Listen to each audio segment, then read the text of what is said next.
Hey, it's City Farm Life here, and today I'm gonna talk about quails and Buff Orpingtons because at the beginning of my adventure of getting chicks, I was actually gonna get quails, but this is the reason why I did not get quails and I got Buff Orpingtons. So first of all, let's talk about space requirements.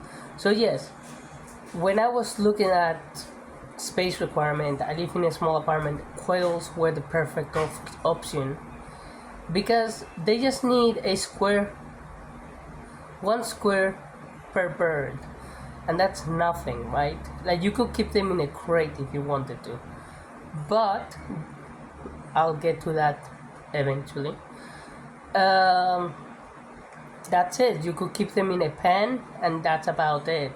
So now talking about the Buff Orpington, it just requires a large coop and outdoor runs, and I feel like even though I have a small space, I could provide that. Okay. Anywho, maturity and eggs. So this is where everything gets a little bit better for the quails because they start laying eggs at 6 to 8 weeks. Compared to the Buff Orpingtons that they start laying eggs to 5 to 6 months to lay the first egg.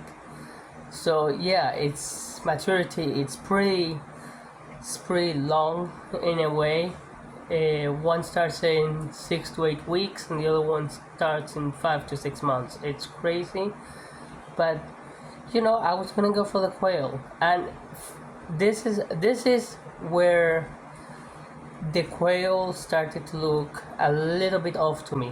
So personality wise, Skitties easily started and lack attachment.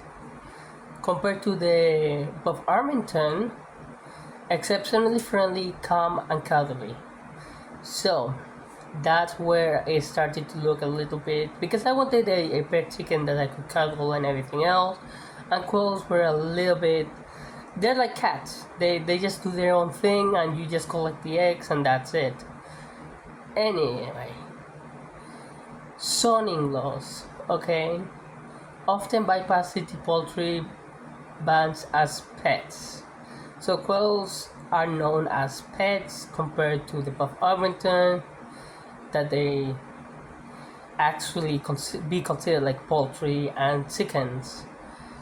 Feed cost, obviously, quails, because they're smaller birds, they require less food than the Buff Orpington in that way.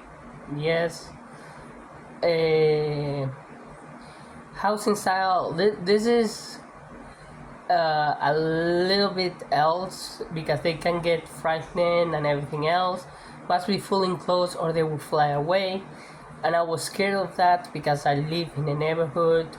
I live in the city, and flying away will be like putting quails at risk, and I didn't want that compared to my Buff Orpingtons that they cannot even fly out of my fence. So that's pretty good. The other thing is the lifespan of the quails. It's only 2 to 3 years compared to the Buff Orpingtons that are 5 to 8 years or even more in captivity. Mothering will not hatch or raise their own chicks. Those are the quails, but the Buff Orpington will do that.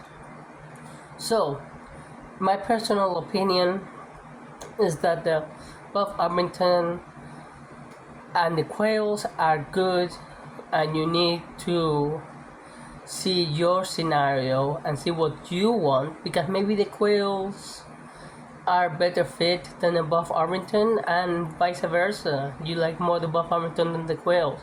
Anyway, if you like this video, give it a like, subscribe, share with family, and I'll see you guys in the next video. This is City Farm Life, and I'll see you guys. Yeah, bye.